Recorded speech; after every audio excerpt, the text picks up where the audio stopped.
Before I start, please subscribe to my channel and share your thoughts and comments. I want to hear what you would do if you were in my shoes. I remember that day like a punch to the chest, even years later. My daughter's 12th birthday. I had planned it for weeks, a small gathering with close family, her favorite cake, and a few decorations to make her feel special. Everything should have been perfect. And then it happened. Look who showed up in Goodwill clothes. My dad's words cut across the living room like glass. The laughter that followed wasn't cruel at first, but it hit my daughter like a slap. She froze, eyes wide, her small shoulders slumping. The smile I had worked so hard to see on her face that day vanished instantly. My heart twisted. I looked at my dad, stunned, and then at my daughter. She hadn't said a word, just turned away, her eyes brimming with tears. I wanted to scoop her up, to tell her it was nothing, but I could see the humiliation burning in her little face. And that was when a strange, heavy feeling settled over me. Not just anger, but a creeping suspicion, a gut-deep unease. It wasn't the first odd thing I had noticed in recent weeks. My daughter had started coming home from school quieter than usual, sometimes avoiding eye contact. Her phone buzzed constantly, yet she hit it whenever I walked by. And then there were the small, forced excuses. "I'm fine," she'd say, when I could feel something simmering beneath her words. I had tried to brush it off, thinking maybe she was just growing up, learning to navigate schoolyard pressures. But seeing her humiliated like that at her own birthday, I couldn't ignore it anymore. After the guests left, I asked her to come sit with me. "Sweetheart, what's going on? Is someone at school upsetting you?" I asked gently. She hesitated, fiddling with the hem of her shirt. Finally, in a whisper, she said, It's Sarah. She said I shouldn't wear the clothes you get me, that I'm poor." I felt a sharp sting in my chest, a mixture of guilt and fury. I knew we weren't wealthy, but I had always tried to provide her with everything she needed, everything I could afford. The thought that she felt ashamed because of what we had, or didn't have, was unbearable. That night, I couldn't sleep. I kept replaying the birthday party in my mind. The laughter, my dad's mocking voice, my daughter shrinking into herself. And a question kept gnawing at me. Had I failed her? Over the next few days, I started noticing patterns.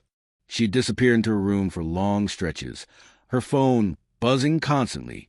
I tried talking to her, softly, without pressure, but she would deflect, mumbling, "It's nothing, Dad." Really, it wasn't nothing. I knew it wasn't nothing.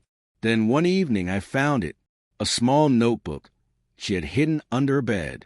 Inside were pages of hurtful messages she had received at school, friends calling her names, mocking her clothes, sending pictures online. My stomach churned. I felt helpless, angry, and guilty all at once. She had been carrying this alone, trying to protect me from it, and I hadn't even realized how deep it had gone. I confronted her gently, showing her that I had seen the notebook. "You shouldn't have to hide this from me," I said. "I want to help." Tears streamed down her face. "I didn't want you to be mad or disappointed," she whispered. I didn't want to ruin my birthday." I held her close, promising her that no one's words, no matter how loud or cruel, could ever define her worth. That night, we cried together, not out of shame, but out of relief. She felt heard, and I felt a determination I hadn't realized I had. To protect her, and to teach her that self-respect and confidence are stronger than anyone's mockery. The next step was my father. I called him the following weekend. "We need to talk about what you said at her birthday," I said, voice calm but firm. "It wasn't a joke.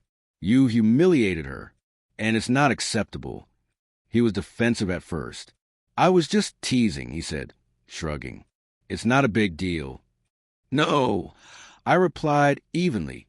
"It was a big deal. She's 12. That kind of mockery stays with her.